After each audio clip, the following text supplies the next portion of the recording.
ओम शांति। सत्य पिता निराकार परमात्मा शिव बाबांकर सत्य ज्ञान को धारण करी सच्चा सत्संग करुथिबा महान तपस्वी आत्मा मानंकु हृदयर सहित कृतज्ञता शुभेच्छा सुप्रभात सुस्वागतम।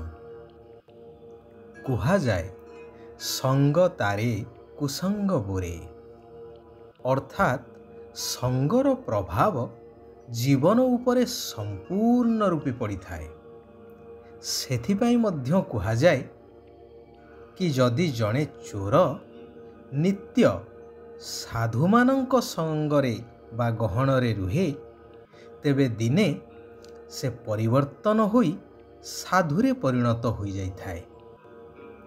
जार ज्वलंत उदाहरण हेउछंती दस्यु रत्नाकर ऋषि वाल्मीकि रे परिवर्तित हेबा।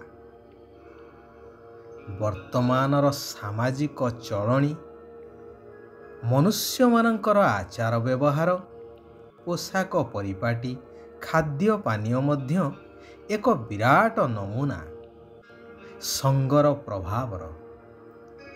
जहा देखिले जहा सुनिले तुरंत ताकू निज जीवन रे प्रतिफलित करेइले, अर्थात निजे सही भली करिबाकू लागिले, जहार फलस्वरूप आज सारा विश्व विनाश आड़कू अग्रसर। एक सुंदर कहानीटी मने पड़े। जड़े धर्मपरायण राजा जंगल को जाई मुनिंक शरणापन्न हेले। कहले, मुनिवर, मोर एबे राजसिंहासन प्रति मोह तुटी गलानी। मोर उदार मनोवृत्ति को देखी कर्मचारी माने विभिन्न समस्या सृष्टि करि चलिछंती। पड़ोसी राज्य सहित मिसी राज्यर शत्रु होई जाउछंती।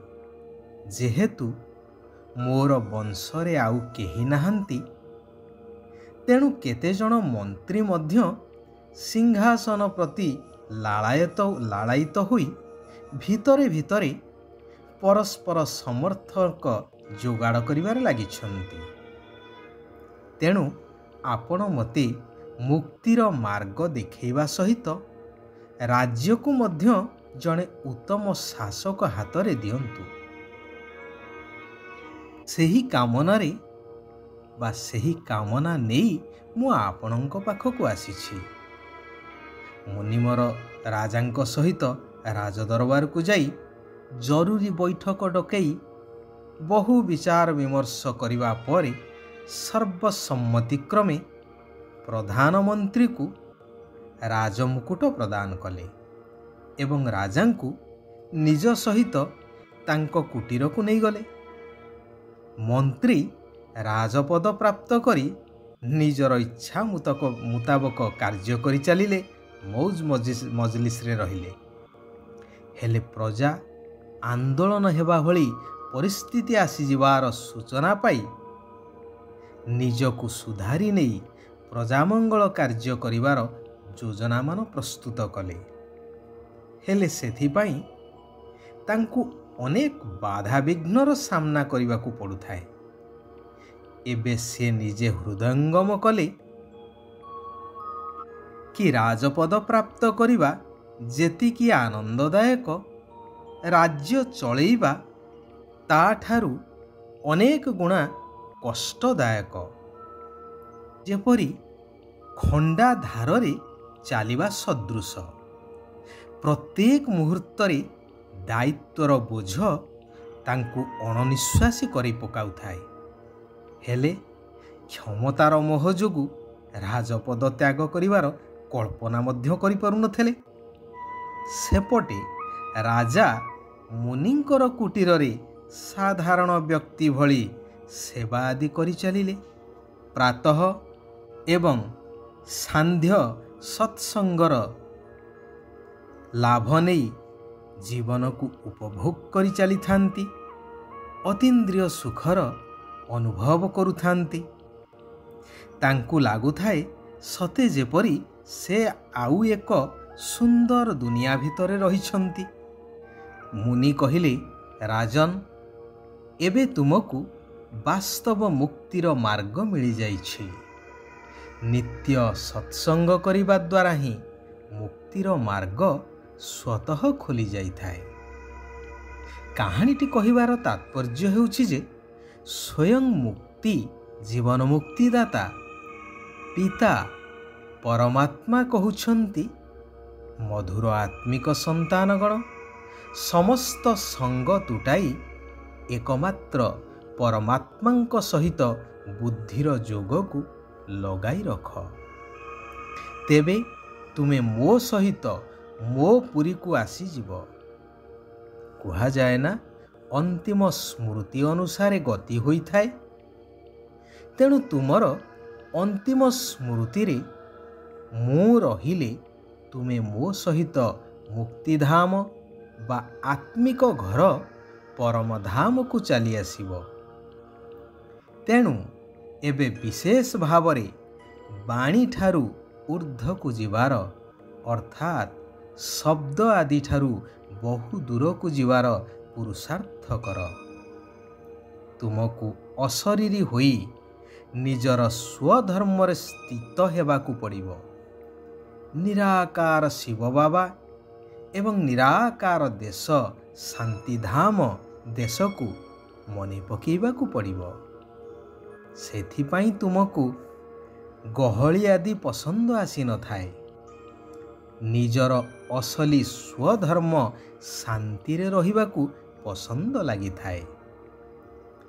ଯଦି ରାଜ ପରିବାରରେ ଜନ୍ମ ନେବାର ଅଛି, ତେବେ ନିଜର ସବୁ କିଛି ତନ ମନ ଧନ ସମୟ ସଂକଳ୍ପ ସବୁକିଛି ପରମାତ୍ମାଙ୍କୁ ଅର୍ପଣ କରି ନିମିତ୍ତ ହୋଇ ସମ୍ଭାଳି ଚାଲ ଏବଂ ପବିତ୍ର ହେବାର ପ୍ରତିଜ୍ଞା କର। ଶିବ ବାବା କହୁଛନ୍ତି, ବାବାଙ୍କ ଦ୍ୱାରା ପ୍ରାପ୍ତ ହୋଇଥିବା ସର୍ବ ସମ୍ପତ୍ତିକୁ କାର୍ଯ୍ୟରେ ଲଗାଇ ବୃଦ୍ଧି କରୁଥିବା ଜ୍ଞାନୀ ଆଉ ଯୋଗୀ ହୁଅ। କୁହାଯାଏ ନା, ଦାନ କରି ଚାଲ, ବଢ଼ି ଚାଲିବ। ତେବେ ଏପରି କୌଣସି ଜିନିଷ ଅଛି ଯାହାକୁ ଦାନ କରିବା ଦ୍ୱାରା ବୃଦ୍ଧି ପାଇଥାଏ କି? ଧନ ହେଉ, ବସ୍ତୁ, ବୈଭବ, ଅନ୍ନ, ଯାହା କିଛି ବି ହେଉ, ଦାନ କରିବା ଦ୍ୱାରା ତାହା ଧୀରେ ଧୀରେ ଶେଷ ହୋଇଥାଏ। କିନ୍ତୁ ସଂସାରରେ ଏକମାତ୍ର ଜିନିଷ, ଶ୍ରେଷ୍ଠ ଜିନିଷ, ଯାହାର ଦାନ ଦ୍ୱାରା ଆହୁରି ବୃଦ୍ଧି ହୋଇ ଚାଲିଥାଏ, ତାହା ହେଉଛି ଜ୍ଞାନ ଧନ। ତେବେ କ'ଣ ଦାନ କରିବା? ଭଗବାନଙ୍କ ଦ୍ୱାରା ପ୍ରାପ୍ତ ସର୍ବଗୁଣ ସର୍ବପ୍ରାପ୍ତି ରୂପକ ଧନକୁ ଦାନ କରି ଚାଲ। ଏହା ବଢ଼ି ବଢ଼ି ଚାଲିବ ଯେତେ ତୁମେ ଦାନ କରି ଚାଲିବ। ଏଭଳି କେବେ କହିବା ଅନୁଚିତ କି ମୁଁ ତ ଚାହୁଁନଥିଲି, ହେଲେ ଭୁଲ ହେଇଗଲା, ମୋର ତ ଏପରି ଭାବନା ନଥିଲା, ହେଲେ କାହିଁକି କେଜାଣି ମୁଁ ଏମିତି କହିଦେଲି ଆଦି ଆଦି। କାରଣ ଜ୍ଞାନୀ ଆଉ ଯୋଗୀ ଆତ୍ମା ପ୍ରଥମେ କର୍ମର ପରିଣାମକୁ ଚିନ୍ତା କରି ପରେ କର୍ମ କରିଥାନ୍ତି। ସ୍ୱଭାବ ଏବଂ ବିଚାରରେ ଅନ୍ତର ଥିଲେ ମଧ୍ୟ ସ୍ନେହରେ ଅନ୍ତର ରହିବା ଉଚିତ ନୁହେଁ। କାରଣ ବର୍ତ୍ତମାନ ସମାଜରେ ମଣିଷ ହେଉ ବା ପଶୁପକ୍ଷୀ, କେହି ବି ସମସ୍ତେ ହେଉଛନ୍ତି ସ୍ନେହର କାଙ୍ଗାଳ। ସ୍ନେହ ଦ୍ୱାରା ସବୁକିଛି ସାଧନ କରାଯାଇପାରେ, ସବୁକିଛି ନିଜର କରାଯାଇପାରେ, ଆପଣାର କରାଯାଇପାରେ। ଆଚ୍ଛା, ଆଜି ପାଇଁ ଏଇଠାରେ ଆମେମାନେ ବିରାମ ନେବା। ଆସନ୍ତାକାଲି ପୁନଶ୍ଚ ଆମେମାନେ ସେହି କଲ୍ୟାଣକାରୀ ପରମାତ୍ମାଙ୍କର ଆଉ କିଛି କଲ୍ୟାଣକାରୀ ମହାବାକ୍ୟକୁ ଶ୍ରବଣ କରିବା, ମନନ କରିବା, ନିଜ ଜୀବନରେ ଧାରଣ କରି ଆତ୍ମାର ଶକ୍ତିକୁ ବୃଦ୍ଧି କରିବା ସହିତ ଦୈବୀ ଗୁଣ ସମ୍ପନ୍ନ ହୋଇ ସତ୍ୟଯୁଗୀ ନୂତନ ରାଜ୍ୟର ଅଧିକାରକୁ ପ୍ରାପ୍ତ କରିବା। ଓମ୍ ଶାନ୍ତି। ଓମ୍ ଶାନ୍ତି। ଓମ୍ ଶାନ୍ତି।